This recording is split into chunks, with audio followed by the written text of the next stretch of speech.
Hey, it's Chris with Chris Talks About the Wisdom of Women. Our wise words today are from Jacqueline LeKachman. Jacqueline writes about family, sex, and other things that keep her up at night. Her essays appear in the Washington Post, HuffPost, Women's Health, and more. She's working on a memoir about growing up with her mom, who's a compulsive hoarder, and how this upbringing led her to become celibate for over 2 years. So, welcome, Jacqueline. So nice to have you here. Thank you. And let's get started with the questions. How did you manage to remain celibate for over 2 years? And what advice do you have for women about celibacy? Yeah, this is a great question. For me, it was not difficult at all to remain celibate. I would have actually stayed celibate for longer if I hadn't met my ex-boyfriend. I became celibate because I lost my virginity when I was 22 years old to an older man that I had met at a bar. And I write about this in a women's health essay that I wrote last year.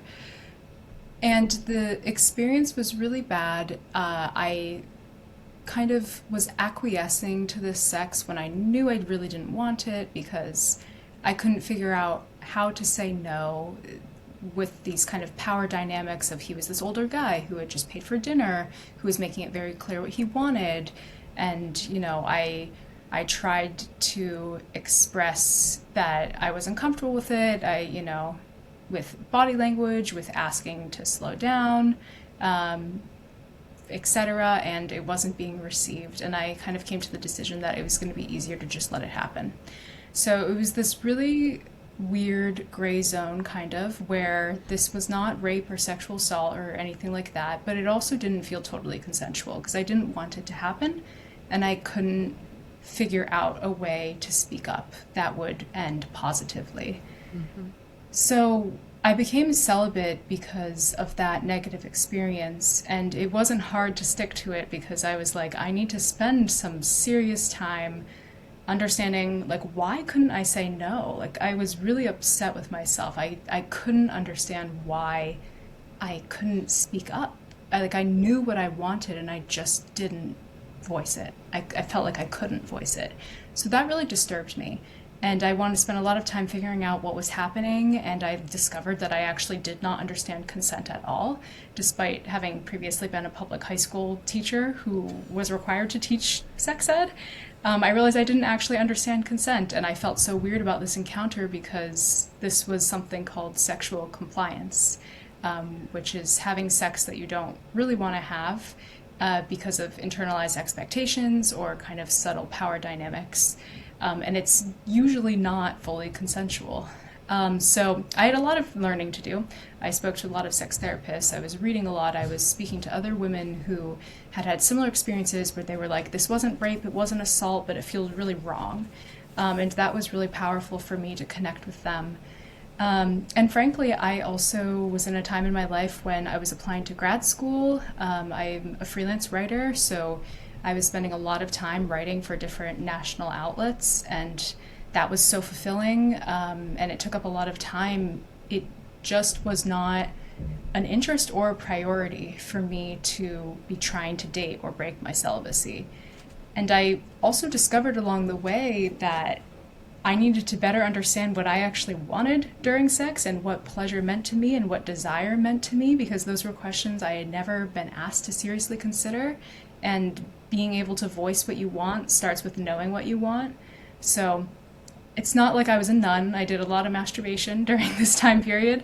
But yeah, I had no interest in being with a partner. And one of the things I kind of discovered was that in order for me to enjoy sex, I needed there to be intimacy with the partner, which is not something every woman needs, but it was what I discovered I needed. So I wasn't in a rush. But for other women who want to be celibate and are trying and find it difficult, I encourage you to reflect on why you feel the need, maybe, to be celibate, because celibacy for me was a choice, and because it was a choice, it was empowering. It made me feel a lot of agency. But there's research showing that if you are celibate not by choice or celibate because you feel forced into it, or because of someone else's expectations, then celibacy has pretty negative effects in terms of mental health. So make sure that you're choosing celibacy because it really is beneficial for you, not because of some external factor. And the best person to kind of help you figure out if what your situation is a mental health professional or a sex therapist. So that's my number one advice to celibate women. I guess the Yeah, other yeah. thing is like celibate doesn't mean like you're not sexual at all. When I was celibate, I did a naked photo shoot for myself, which was very freeing. So, Wow, cool. Wow. Wow. Yeah, I tried it for um yeah, I tried it for a while. When I just got tired of dating and dealing with relationship stuff and ugh. Yeah, and it, and then it was like, no, I really need to get back to this. But I went about it trying to find, you know, when I was dating, there were some matching services available. And actually, I found that helpful. And I did end up finding a match. And but I remember all the guys that I did meet.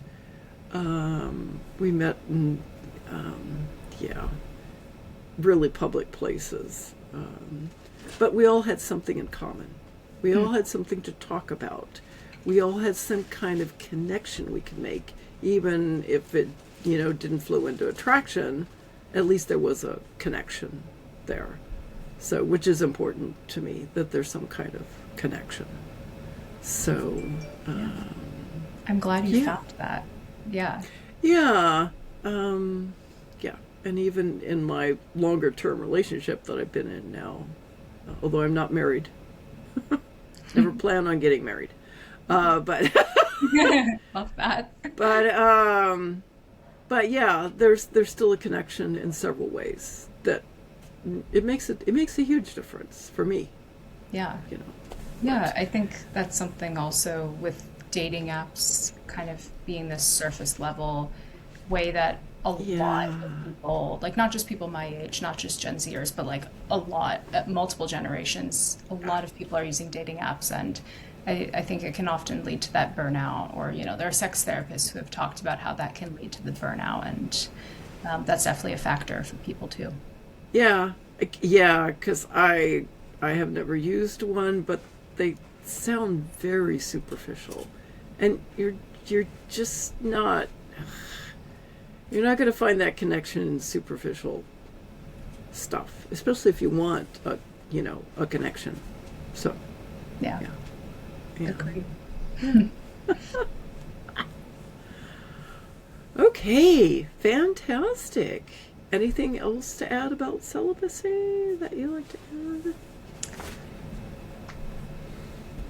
I guess I would say the only other thing about celibacy is I think it gets this bad reputation of like kind of what I mentioned before, nunnery or like all Yeah, like complete abstinence. I mean, you hear celibacy and you probably think more so people who are being celibate until marriage, which often has like kind of religious yeah, associations. But I mean, there's a growing trend among Gen Z individuals where they're being celibate, not for those reasons, but actually to feel better equipped to find love.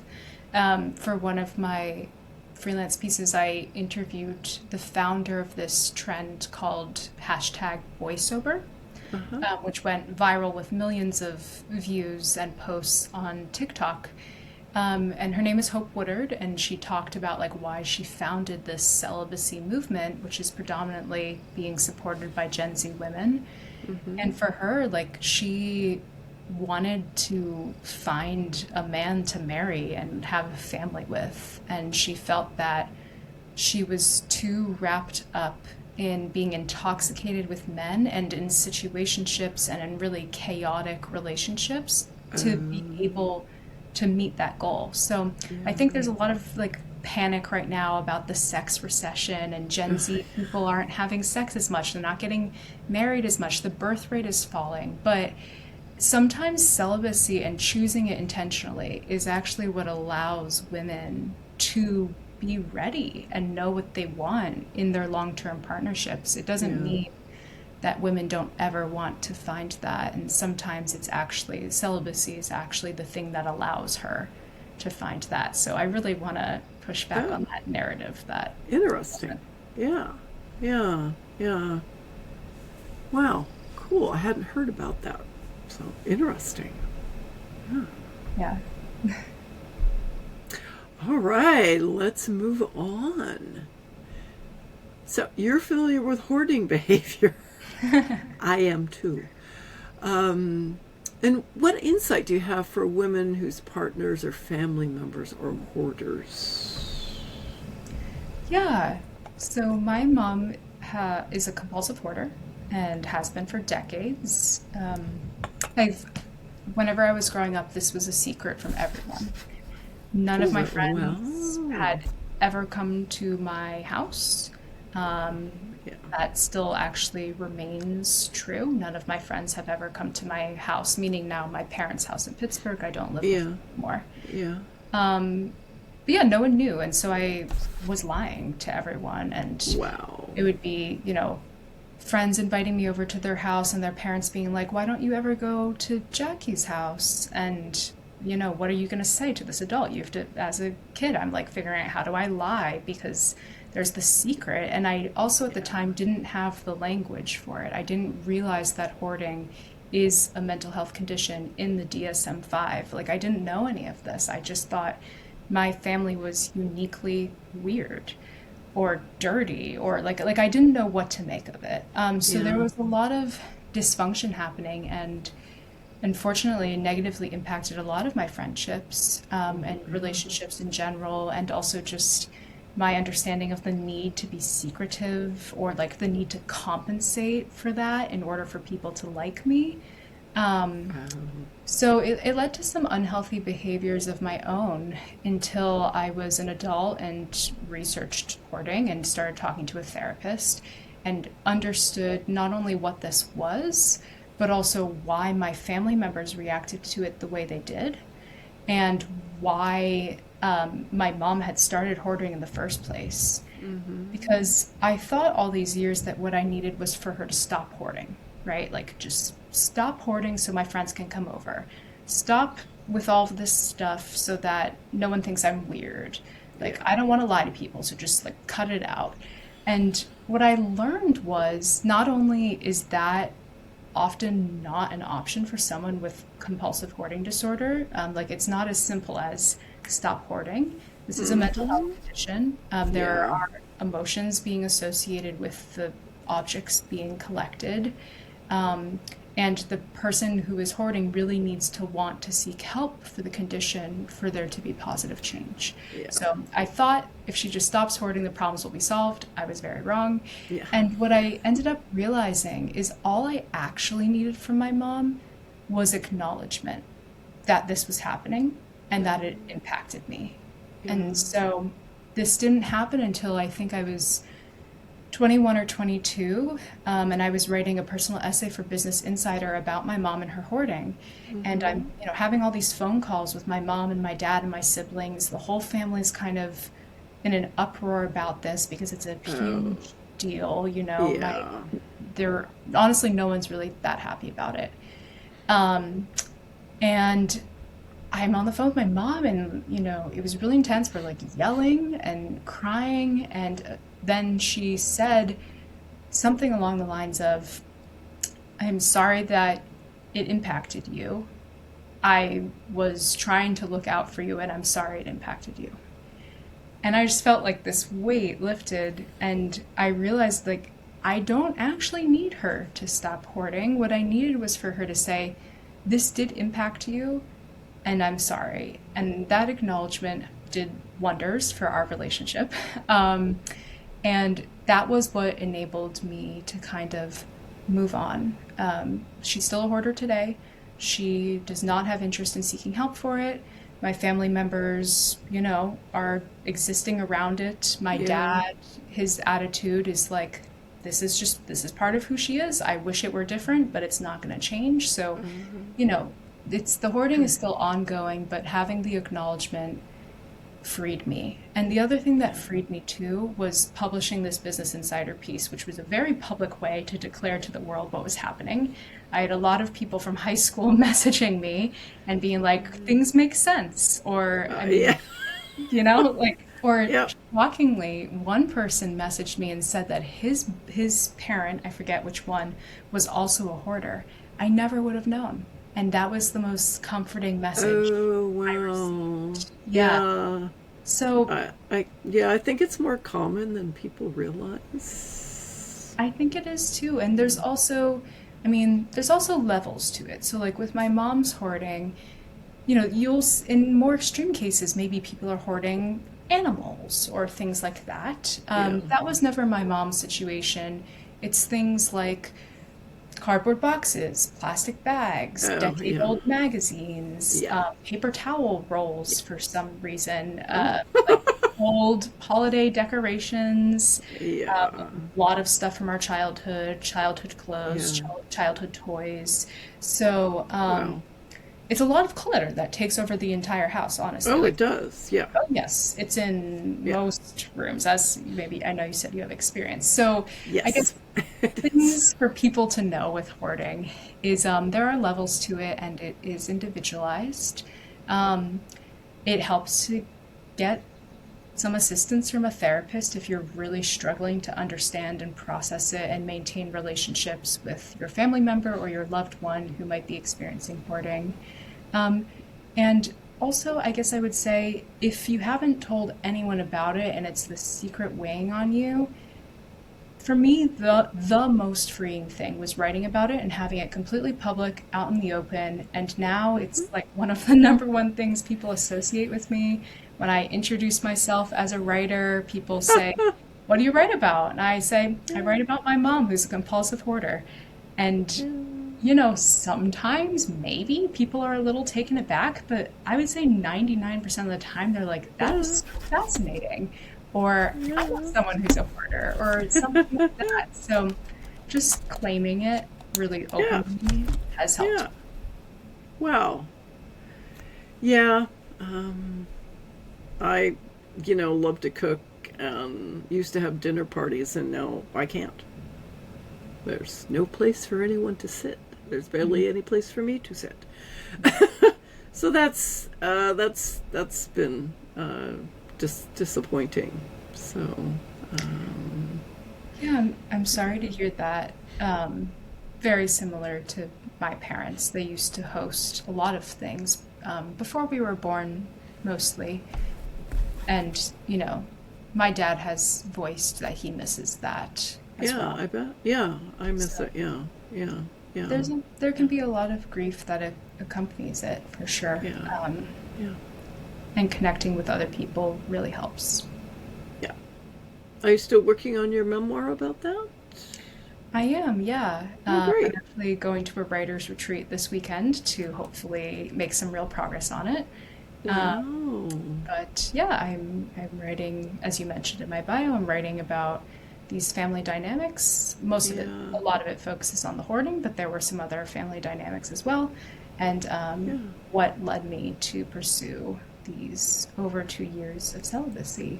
yeah, Yeah.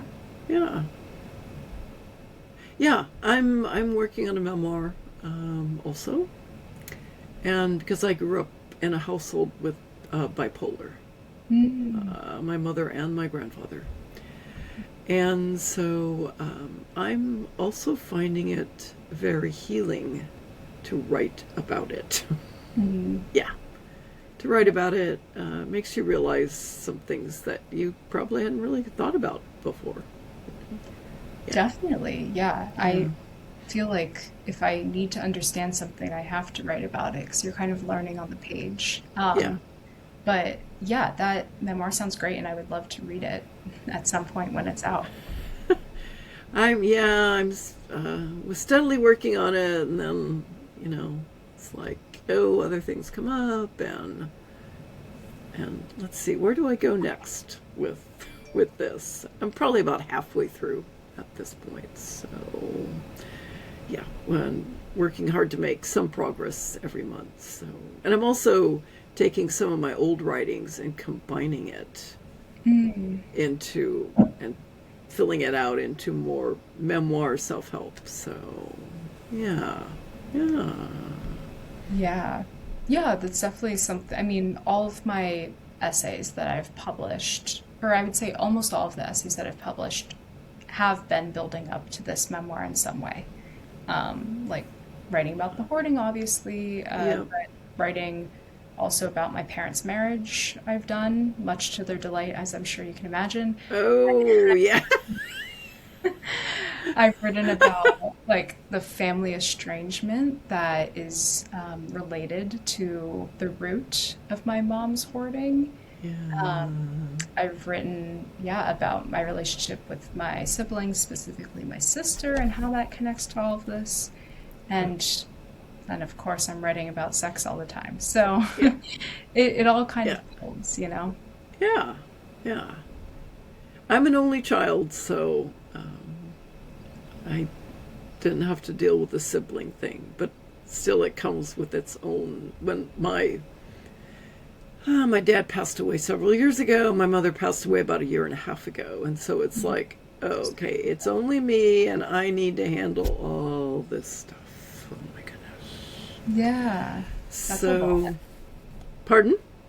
I just said that, yeah, that's a lot. Both to be the only child in a home where bipolar disorder is present, and I don't know Yeah. like how aware you were of what it was, and to, be alone after that. Yeah. It's yeah. I don't have any siblings to fight with, as my partner is going through this, but he's got siblings, and there's a big fight over inheritance. So I don't have that problem.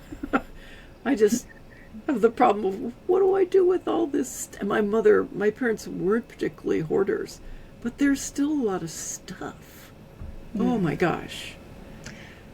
Yeah. So yeah, I don't envy you and your siblings when you finally have to deal with what we do with all this stuff. Yeah, I don't know what the this is going to be. I'm going to try not to think about it too much. My mom is Yeah. 65, and my dad's Oh, 65 too, so it's yeah. not like this is, No, it's not like it's hanging over yeah. your head. No, and we do, though, actually have experience as a family with cleaning out cluttered homes. Oh, you do. When my dad's mom passed away when I was in high school, we went to Vermont, Oh, wow. and we cleaned out that house with my aunt and uncle on my dad's side, Wow. and it was they were in no way hoarders, my grandma and grandpa, but you accumulate so much stuff over Yeah, the you course of do. a life. Yeah, And you do. Wow. it was, I mean, we rented a dumpster that was sitting on the driveway. We completely filled our car, which is a big car. It's a Ford Expedition that can fit 8 people.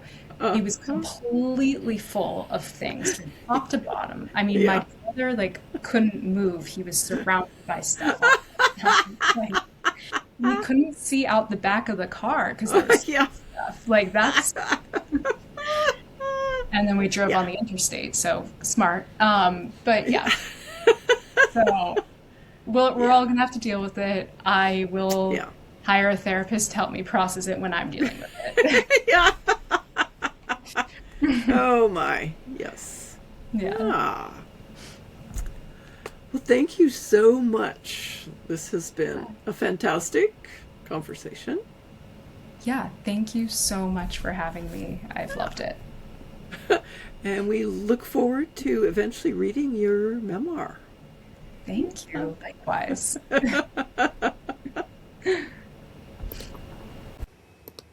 Thank you for being here and for listening to these wise words. If you loved it, tell a friend and leave a rating or a comment. And if you want more of my thoughts on the wisdom of women, come hang out with me on Substack.